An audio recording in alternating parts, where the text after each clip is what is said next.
chapter 10 of The Night Fairy.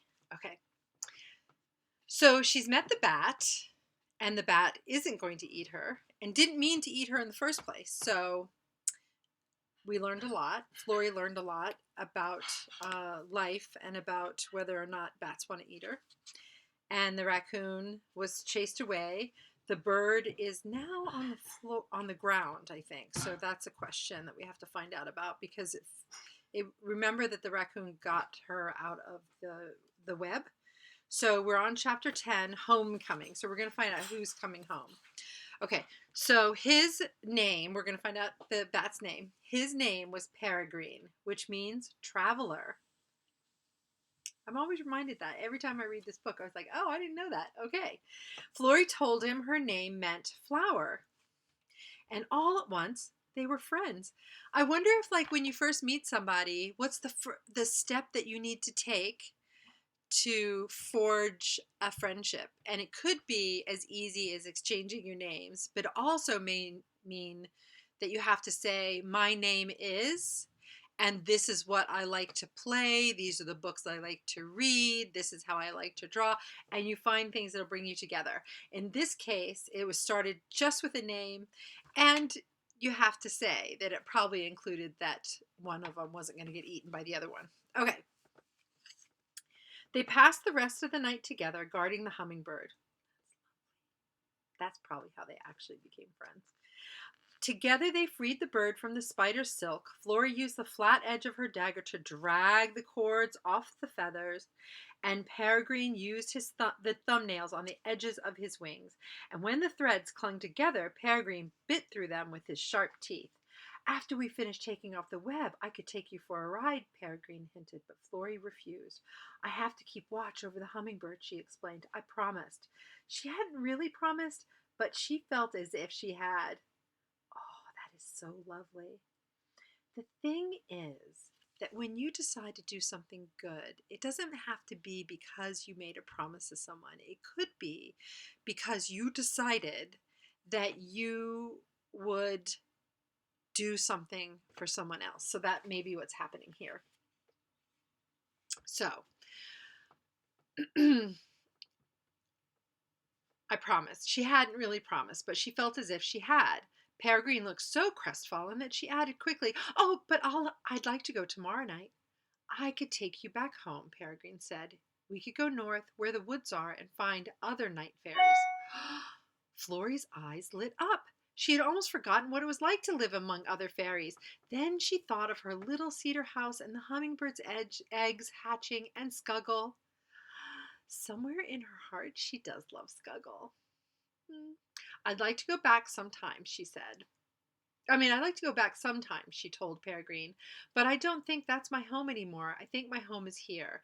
And because the bat, with his huge leathery wings, was a good listener, she told him all about becoming a day fairy and at the home she had made for herself, which is another way you become friends. "Do you think you'll go on being a day fairy?" Florrie shook her head. "No, but I won't live only at night either. I like night best, but daytime is good too. I like the way the flowers look when they're awake. I like the colors and the birds. Not all the birds are safe, but I like to watch them." And she lowered her voice. "And I like Scuggle. He's a squirrel, but I like him anyway." She looked at Peregrine to see if he was surprised, but his beady black eyes were shut and he was yawning. The sky was turning gray. It was time for him to go back to his hollow in the oak tree. "Perry," she said softly, "wake up. It's time to roost." The bat gave himself a little shake. "I'm sorry. I must have dozed off." "It's time for you to go home," Florrie said firmly. "It's nearly dawn. Aren't you sleepy?" Peregrine yawned again. Not that sleepy," he said bravely. "Yes, you are," Florrie told him. "You're a bat, so go home. I'll stay with the hummingbird. It won't be long before she wakes up, and I'm not frightened. Now that I'm not afraid of you, I'm not afraid of anything." She put out her hand and gave him a little shove. "Go on." Peregrine flapped his wings and swerved toward the sky. Florrie watched him disappear into the oak leaves. The grass was wet with dew. In a little while the sun would rise. Florrie's eyelids felt crusty, and she rubbed her eyes with her fists. When she caught herself nodding, she got to her feet and circled the hummingbird, her hand on her hilt of her dagger. She has to try to think of all kinds of strategies to keep herself awake. The hummingbird stirred. The branches were rustling now, and the birds were beginning their early morning chorus. From time to time, the hummingbird shifted. She was coming out of her torpor. Florrie went to the bird's head so that they could see eye to eye. Hummingbird, I'm here, she crooned. Hummingbird, are you awake yet? I put a spell on your eggs. They're still warm, I'm almost sure of it. As if in answer, the hummingbird rose into the air. She flew to the water tube without looking back. Florrie watched as she drank. Birds, she said. Wait, I was like, let me change that. Erase. Hold on.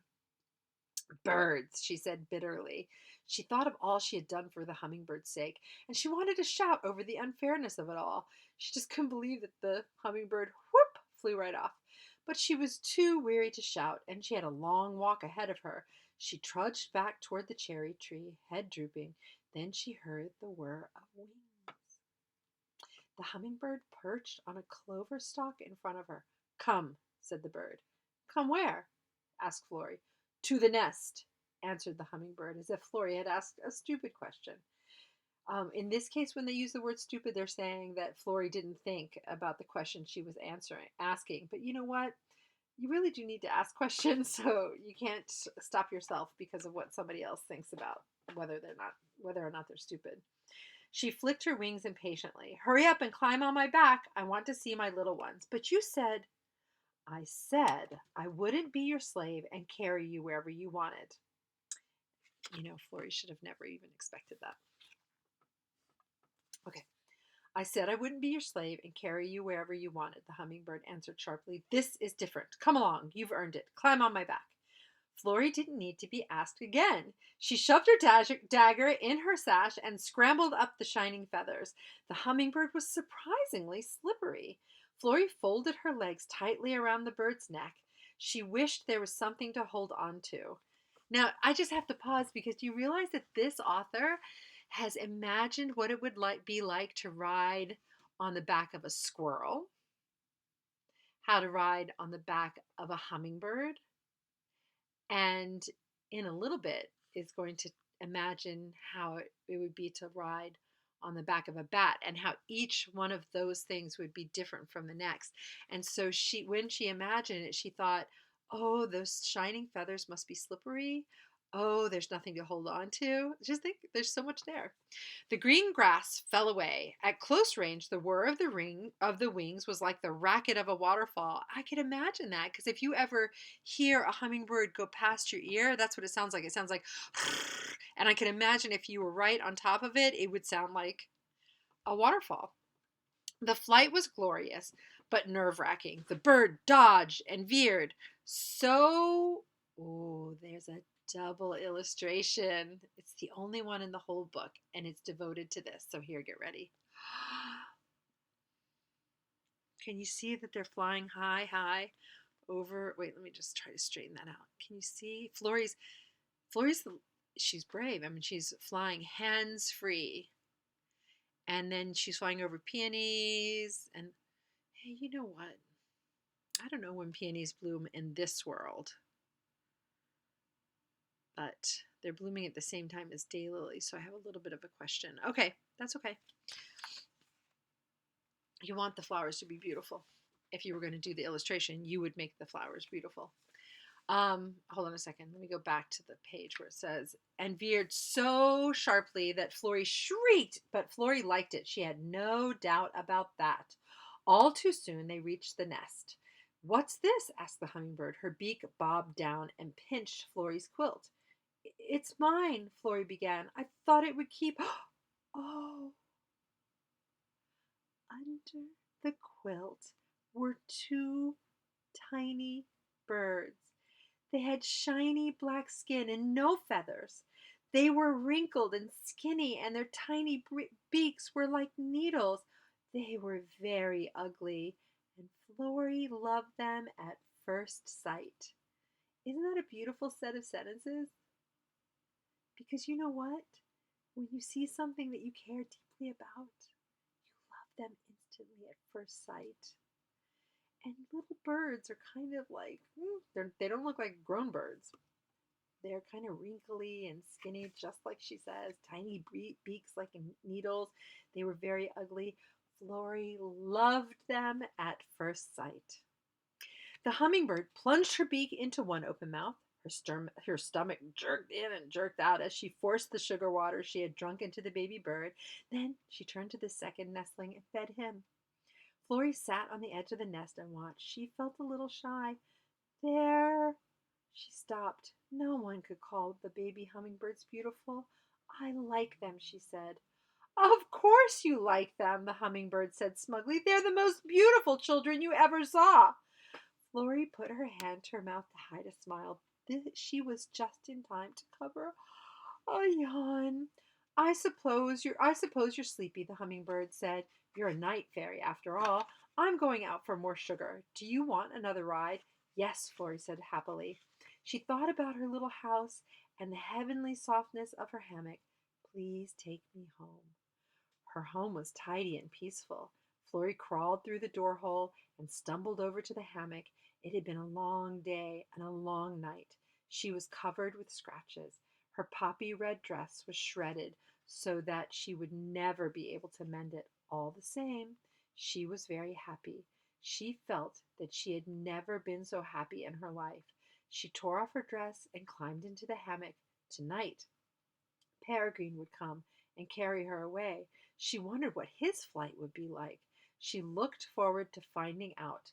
Bats fly high. She would swoop over the garden, close to the moon and the stars, her eyes closed. She was falling sweetly into sleep. There was a scratching sound outside the door. Florrie ignored it, but the noise grew louder, and at last she was forced to open her eyes. The light from the doorway was almost blotted out by two twitching paws. Who do you predict it is? You promised me cherries, said Scuggle. There's the picture. There's Scuggle through the door hole, a sleepy, sleepy Florrie. All her dresses hung up in her hammock. Can you imagine living inside of a birdhouse? How would you decorate it? Would you put a hammock in yours? You'd have a little window and maybe some bowls made out of acorn lids. Tops, I'm sorry. So this book ends like that. It goes like this. You promised me cherries, said Scuggle. And that's how the book ends. This is the book at the end.